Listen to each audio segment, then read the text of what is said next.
Hey, welcome to Cow Free Kicks. Today I am finally going to review a pair of Yeezys. It is the Yeezy 350 version 2 Ash Stone.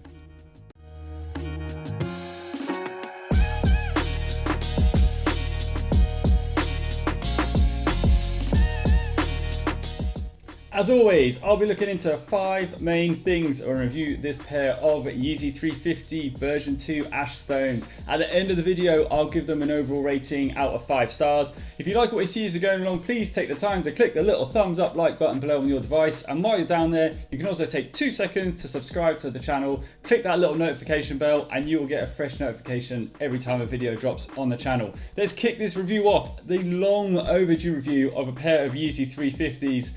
This version 2 Ash Stone looks pretty awful in hand, to be honest, but let's check it out on feet.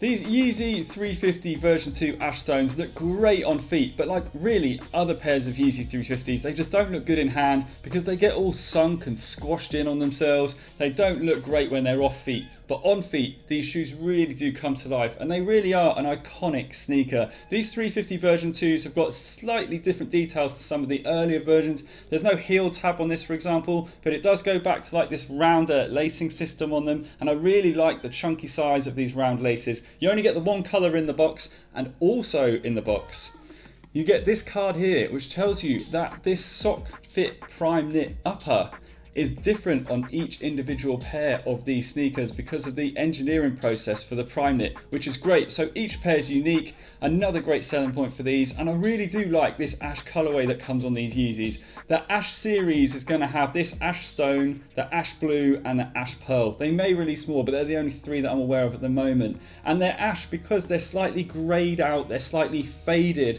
but it really does have a great look to it, this shoe. Now this one's the favourite one for me out of all of them, to be honest. Ash Pearl does look really good as well, but on this one you're getting a mixture of like a clay kind of grey colour at the top of the Primeknit that runs right around the top here, all the way around to the other side, just touching the top of the tongue area there.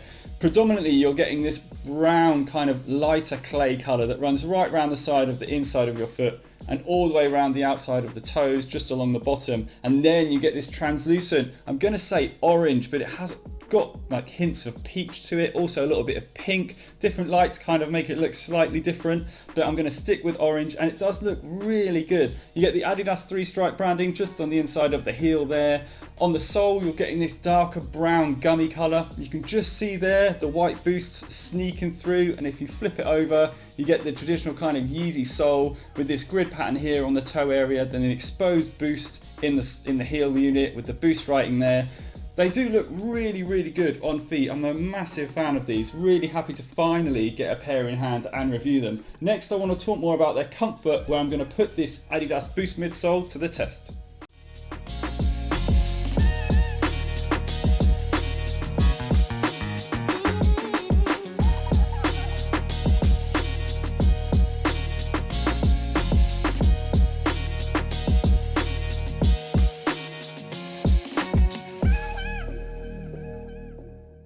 These Yeezy 350 version 2 Ash Stones are so comfortable, possibly one of the most comfortable pairs of sneakers I've ever had on feet, because you get this boost unit from toe to heel that offers such a great amount of comfort. You can see from the step test I was putting a lot of pressure on and it sunk down nicely and really offered a nice amount of bounce back.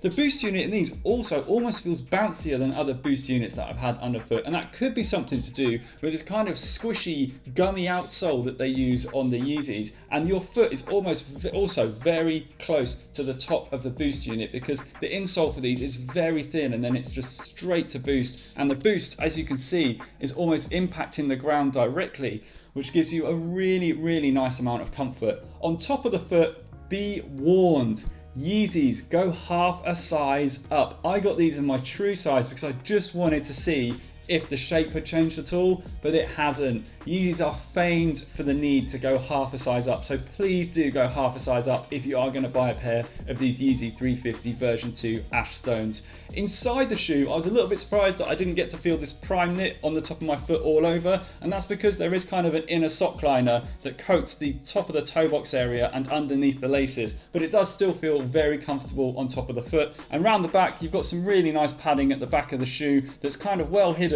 but it does feel nice on the back of your heel as well. Next, I want to move on to their weight, where I'm going to pop them on the scales to show you how much they weigh.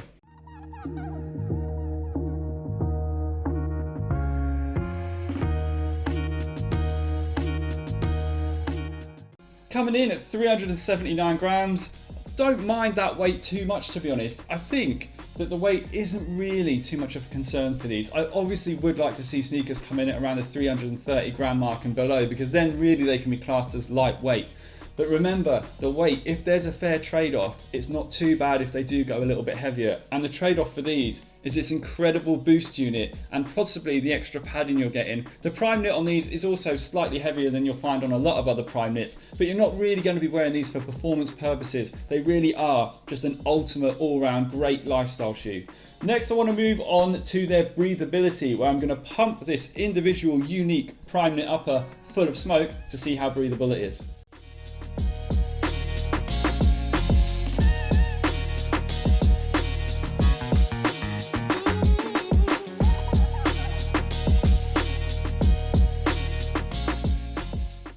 Great result in the breathability test. It could be better though. This Primeknit upper does have a nice amount of airflow and the smoke release was quick and in large amounts, but it could be a little bit better just because it has got this kind of inner lining that is underneath the lacing system and just this part of the toe box here. So if that Primeknit was fully exposed, you would really see the smoke fully escape from the sneaker, but no concerns really. The airflow for these is going to be really good.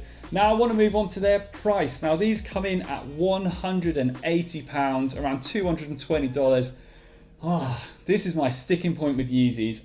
They are priced that much really because of the hype. Now yes, you are getting a unique sneaker with this Primeknit upper. They're incredibly comfortable, but it would be nice if they just did drop the price a little bit, considering how long these Yeezys have been around for and how many versions they release each year. Surely it can't be about the profits anymore. Just make them a little bit more accessible. That really would make me much happier about the price for these. Next, I want to move on to my overall score then. For these, I really did struggle, but I'm going to give them 4.5 stars. I was so close to giving them 5 stars just because of comfort and looks and breathability and weight. But for me, there is a sticking point on the price. I do think that they're overpriced and I do think they're still way too hyped. They really shouldn't be so hyped as they are, but they are a really good shoe. Now, if you like what you've seen today, please do not forget to give the video a big thumbs up. Also, you can drop any comments below if you agree or disagree, and you can follow me on Instagram. Hopefully I'll see you again soon for another one. Cheers, bye.